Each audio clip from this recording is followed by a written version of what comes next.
بسم اللہ الرحمن الرحیم۔ السلام علیکم ورحمۃ اللہ وبرکاتہ۔ میں بیڈ کے کونے میں سمٹ کر بیٹھی تھی، خود پر صرف لحاف اوڑھ رکھا تھا۔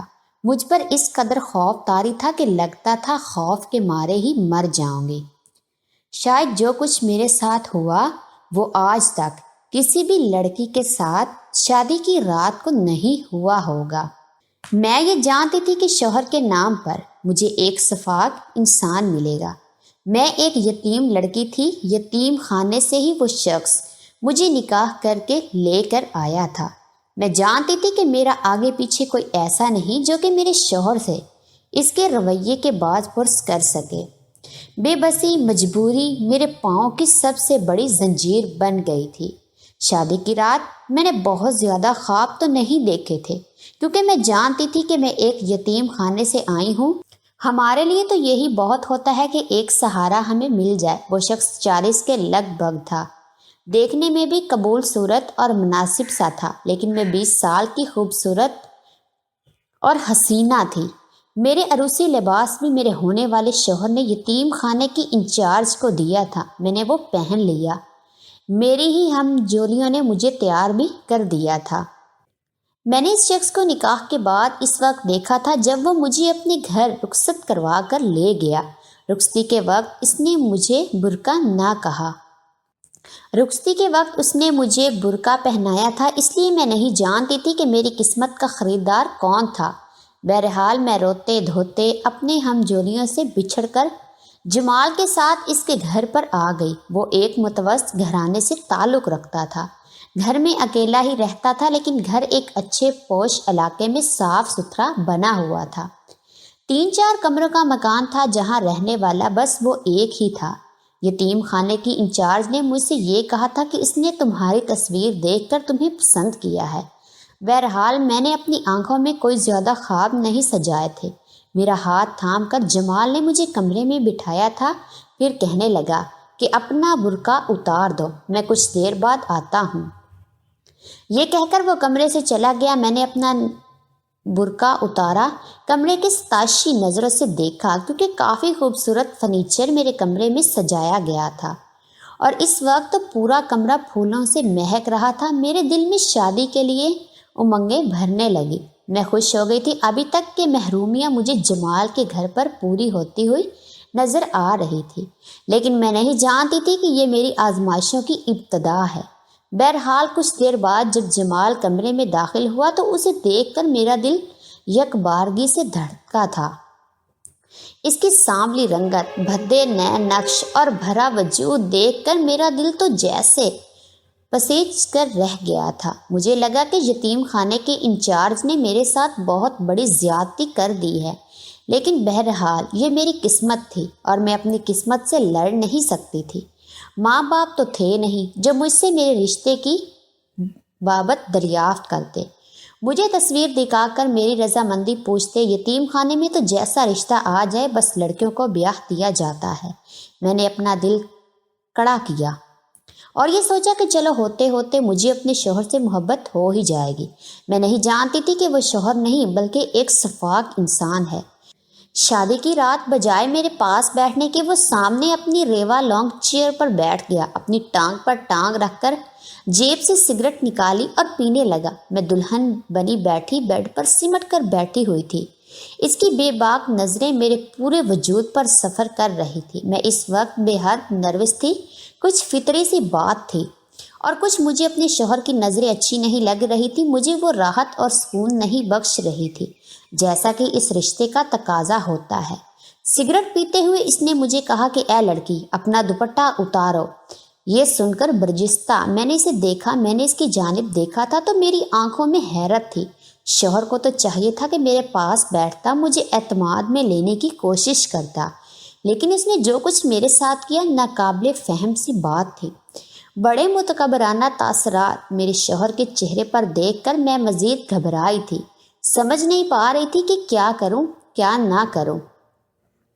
اب میں عجیب سی کیفیت میں مبتلا تھی کہ بھلا یہ کیا طریقہ ہے۔ جب اس نے دوبارہ سے سخت لہجے سے کہا کہ تمہیں سنائی نہیں دیتا، اپنا دوپٹہ اتارو، میں گھبرا کر اپنے دوپٹے سے پنے اتارنے لگی۔ میرے ہاتھ خوف کے مارے لرز رہے تھے۔ جمال سامنے بیٹھا سگریٹ پہ سگریٹ پی رہا تھا اور میری طرف ٹک ٹک باندھے دیکھ رہا تھا۔ کچھ میں اس کی نظروں سے نروس تھی اور کچھ اس کی عجیب سی فرمائش پر۔ بہرحال میں نے اپنا عروسی دوپٹہ اتار کر بیڈ پر سائڈ پر رکھ دیا۔ اب تو اس کی چبھتی نظریں مجھے مزید الجھن میں مبتلا کر رہی تھی۔ مجھے شرم سی محسوس ہو رہی تھی۔ وہ کہنے لگا، اپنے زیورات بھی اتارو۔ اس کی ہر بات مجھے پریشانی میں مبتلا کر رہی تھی۔ میں نے آہستہ آہستہ سے اپنے تمام زیورات اتار کے رکھ دیے، لیکن اس کے بعد جو کچھ اس نے مجھ سے کہا میں نے صاف انکار کر دیا اور فوراً بیڈ سے کھڑی ہو گئی۔ میرے انکار پر تو جیسے جمال کی آنکھیں لہو رنگ ہوئی تھی۔ وہ غصے سے کھڑا ہو گیا، میرے پاس آ گیا، کہنے لگا، تمہیں سنائی نہیں دے رہا؟ میں نے تم سے کیا کہا ہے؟ اس کے لہجے نے میری جان ہی تو نکال کے رکھ دی تھی۔ میں نے کہا کہ میں آپ کی بات نہیں مان سکتی۔ وہ غصے سے کہنے لگا، اگر تم نے میری بات سے انکار کیا تو میں تمہارا حشر بگاڑ کے رکھ دوں گا، لیکن میں کسی قیمت پر اس کی بات نہیں مان سکتی تھی۔ میں نے کہا، میں یہ سب نہیں کر سکتی۔ اس نے ایک زوردار تھپڑ میرے منہ پر مار دیا۔ کہنے لگا، کمینی، اپنی اوقات بھول گئی ہے کہ میں تمہیں کہاں سے اٹھا کر لایا ہوں؟ پاؤں کی جوتی کے برابر بھی نہیں ہے تو اگر میری بات سے اختلاف کیا نا تو جان سے مار ڈالوں گا۔ اس کے غضبناک لہجے پر میرا دل سوکھے پتے کی طرح کانپا تھا۔ میں رونے لگی۔ مجھے ایسے سخت رویے کی امید نہیں تھی۔ میں گھبرا کر ذرا سا پیچھے ہٹی تو اس نے میرے بالوں سے مجھے پکڑ کر اپنے قریب کیا، میرے چہرے کے برابر چہرہ لا کر غسل سے اپنے لہو رنگ آنکھیں میری آنکھوں میں گاڑتے ہوئے نہایت سخت لہجے سے کہا، چلو وہ کرو جو میں نے تمہیں کہا ہے۔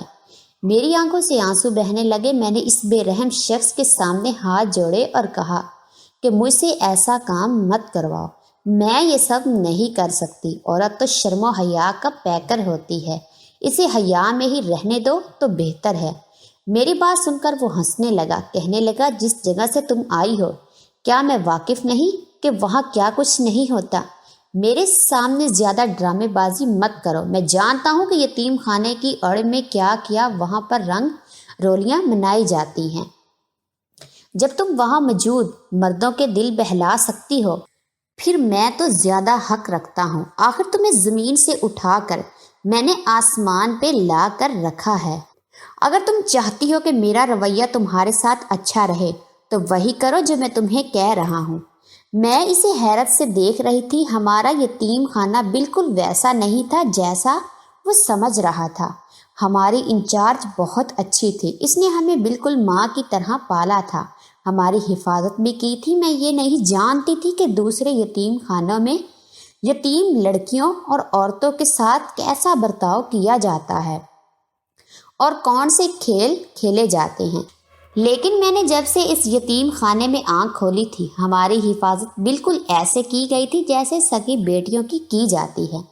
میں نے جمال سے کہا کہ آپ کو غلط فہمی ہوئی ہے، جمال ایسا کچھ نہیں ہے جیسا آپ سوچ رہی ہیں۔ اس سے پہلے کہ میں کچھ اور کہتی، اس نے اپنے ہاتھ کی گرفت اور بھی مضبوط کی، میرے بالوں کو بری طرح سے کھینچا، کہنے لگا، او مجھے سمجھانے کی کوشش مت کرو۔ یہ کہتا اس نے مجھے چھوڑا تھا، میں زمین پر گرتے گردن میں نے تو تھما تھا کہ شوہر بیوی کا لباس ہوتا ہے۔ اللہ تعالیٰ نے میاں بیوی کا رشتہ بہت ہی پاکیزہ بنایا، شرم و حیا کا حکم دیا ہے۔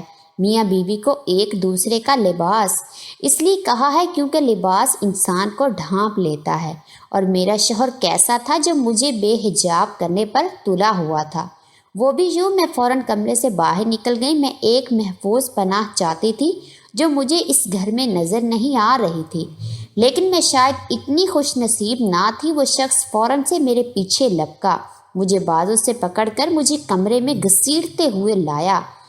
میں چیخنے چلانے لگی، کہنے لگی، مجھے چھوڑ دو، میں تمہارے ساتھ زندگی نہیں گزار سکتی، مجھے واپس یتیم خانے میں چھوڑ دو۔ میرا یہ کہنا تھا کہ اس نے مجھے مارنا شروع کر دیا۔ اس نے میرے دونوں رخسار تھپڑ مار کے سرخ کر دیا، مجھے بیڈ پر دھکیل کر پھینکا اور اپنی جیب سے سگریٹ نکال کر جلائی اور جلتے ہوئے سگریٹ سے میرا عروسی لہنگا جلانا شروع کر دیا۔ کہنے لگا، میں دیکھتا ہوں تم کب تک میری بات نہیں مانتی۔ میں تو یہ سب دیکھ کر حواس باختہ ہو گئی۔ میرا لہنگا بری طرح سے جلنے لگا تھا۔ اس سے پہلے کہ لہنگے کے ساتھ میں بھی جلنا شروع ہو جاتی، میں نے اسے اتار دیا اور خود پر لحاف اوڑھ لیا۔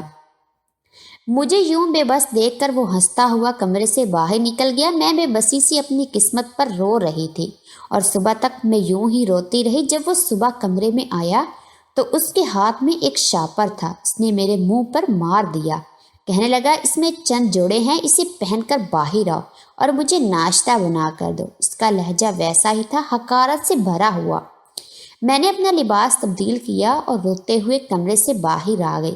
سامنے ہی چھوٹا سا کچن تھا۔ جب میں کچن میں آئی تو پورا کچن گندا ہو رہا تھا۔ سنک میں گندے برتن پڑے تھے۔ چولہے پر چائے والی ایک کیتلی تھی جو کہ بری طرح سے جل جل کر کالی ہو چکی تھی۔ میں نے پورا کچن صاف کیا اور ناشتہ بنانے لگی۔ فریج میں ہر چیز موجود تھی لیکن پورا فریج گندا تھا۔ میں نے ناشتہ بنا کر سامنے ٹیبل پر رکھا لیکن خود اس کے ساتھ بیٹھ کر ناشتہ نہیں کیا۔ میں نے کھڑے کھڑے ہی کچن میں ناشتہ کیا، پھر میں صفائی کرنے لگی۔ اس دوران میں یہ بھی دیکھ چکی تھی کہ کس کیبٹ میں کون سا سامان پڑا ہے۔ وہ شخص ناشتہ کر کے کچن میں آ گیا۔ اسے اپنے پاس پا کر مجھے بس ایک ہی احساس ہوتا تھا اور وہ تھا خوف کا۔ وہ میرے پاس آ کر کہنے لگا، جو حرکت تم نے رات کو کی ہے، اگر تم نے آج بھی وہی دہرائی تو پورا کمرہ جلا کر رکھ دوں گا اور تمہیں بھی جلا دوں گا۔ یہ سن کر میں اگلا سانس لینا بھول گئی۔ یہ کہہ کر وہ کمرے سے باہر نکل گیا۔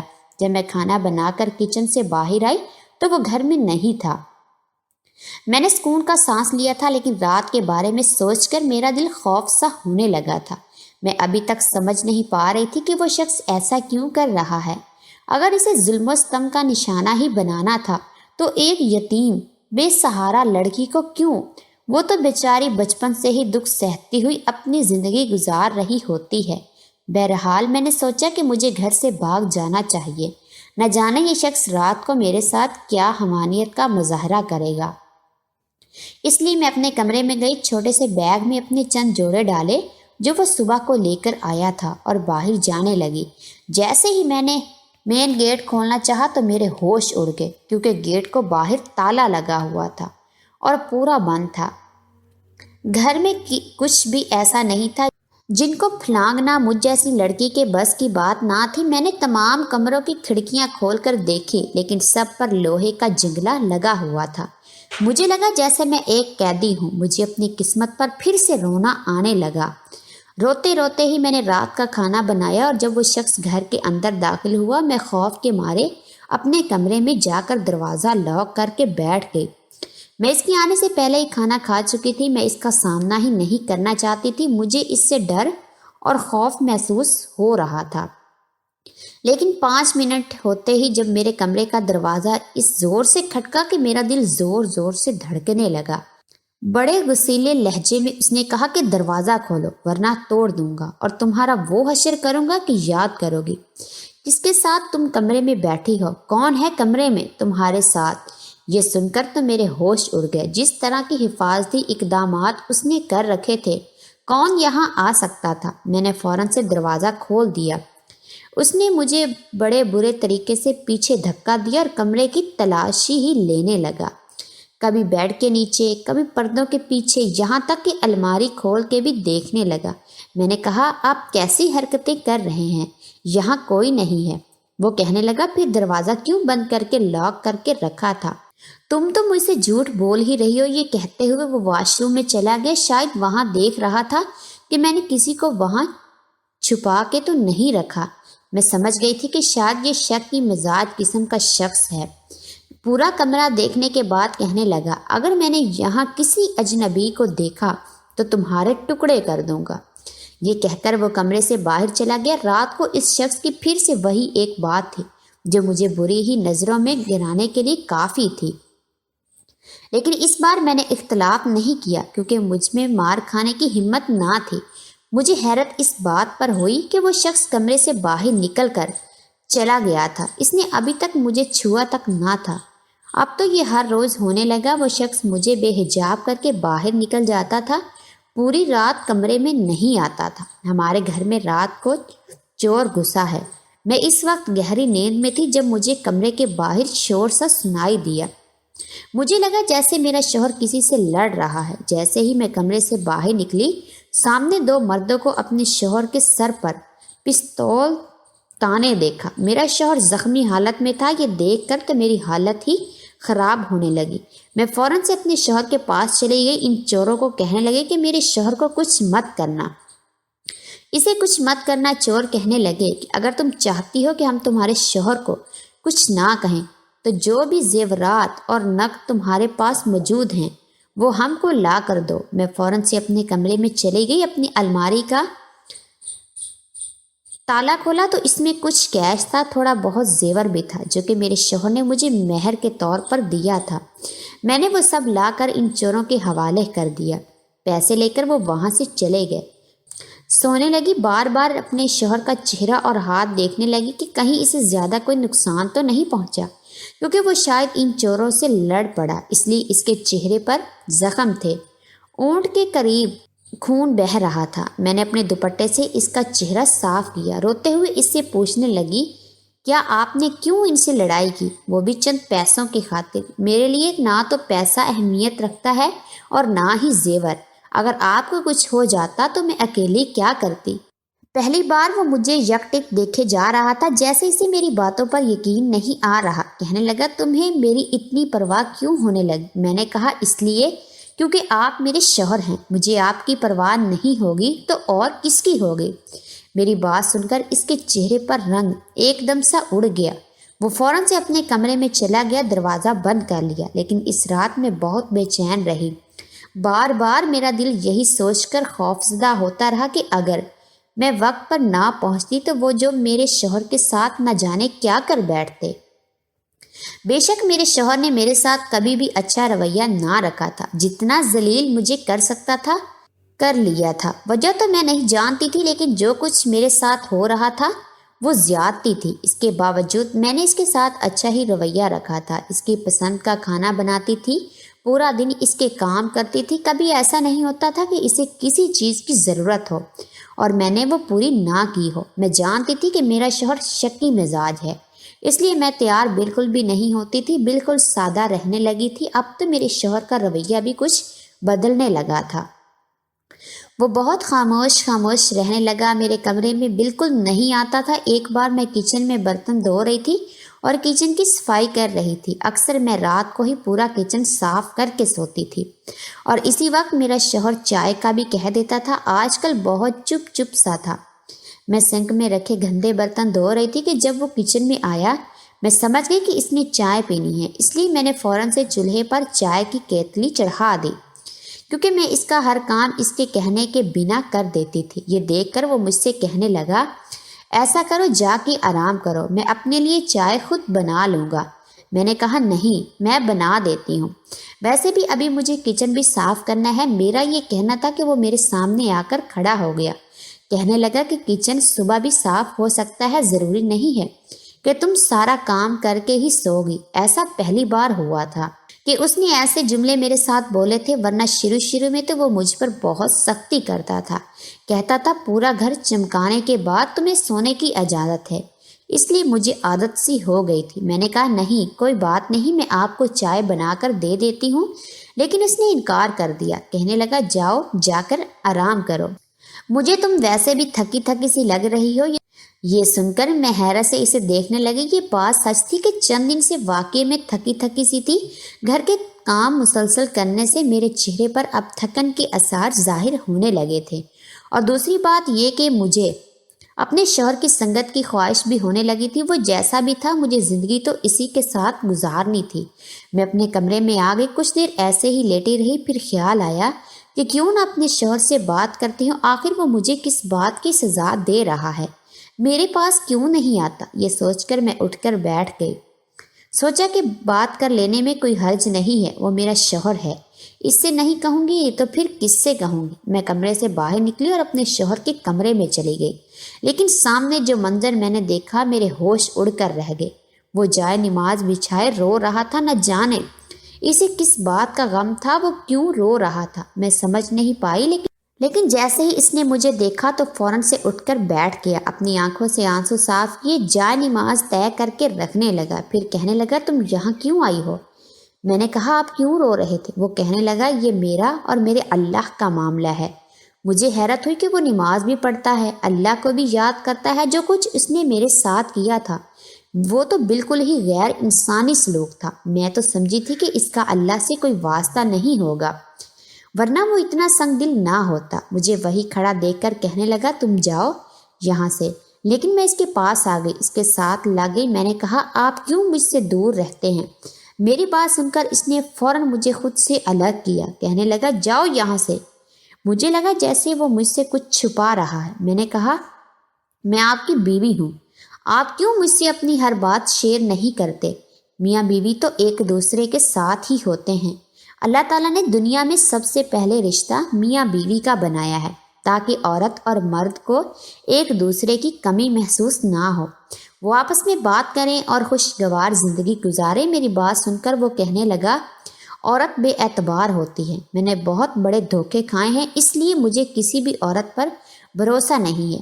وہ کہنے لگا میری ماں اس وقت ایک غیر مرد کے ساتھ بھاگ گئی جب میں 10 سال کا تھا، صرف اس لیے کہ میرا باپ خوبصورت نہیں تھا۔ مجھ سے بڑی میری بہن تھی، جب وہ جوان ہوئی تو میرا باپ انتقال کر گیا، میں نے باپ کی دکان سنبھال لی، بہن گھر سنبھالنے لگی، میں اس کا رشتہ بھی ڈھونڈ رہا تھا لیکن کہیں بات نہیں بن رہی تھی۔ لیکن ایک دن جب میں گھر آیا تو بہن کے کمرے سے ہنسنے اور باتیں کرنے کی آواز آ رہی تھی۔ جب میں نے کھڑکی سے جھانک کر دیکھا تو وہ گلی کے آوارہ لڑکے کے ساتھ گناہ کر رہی تھی۔ یہ سب دیکھ کر مجھے لگا بس عورتیں ایسے ہی ہوتی ہیں۔ میں نے اپنی بہن کو مار مار کے گھر سے نکال دیا، وہ اسی لڑکے کے ساتھ بھاگ گئی۔ میں نے اسی لیے کئی سال شادی نہیں کی۔ پھر لوگ مجھے تانے دینے لگے کہ تم سے کوئی بھی لڑکی شادی نہیں کر سکتی کیونکہ جس کی ماں اور بہن بھاگ گئی ہوں انہیں کوئی اپنی بیٹی نہیں دیتا۔